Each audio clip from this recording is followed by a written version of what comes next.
நண்பர்களே பேடல் ரெடி பண்ணிட்டு இருக்கோம். அங்கே ஒருத்த பேருக்கு ஆம்ஸ் காமிச்சிட்டு இருக்கான். விக்கி ஃபர்ஸ்ட் டைம் வந்திருக்கான். ஆனால் வந்து ஃப்ளாரிடாவிலேருந்து வாங்கி வச்சிருக்கான் லைஃப் ஜாக்கெட்டை. நான் இங்கே தயார் பண்ணியிருக்கேன். அப்படியா?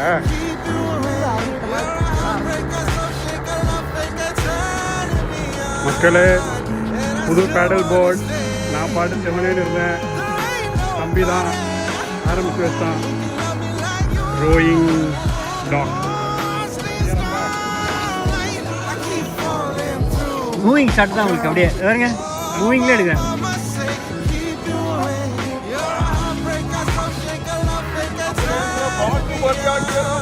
அப்படியே பாருங்க மூவிங் ஷாட். லாலி ஷாட்.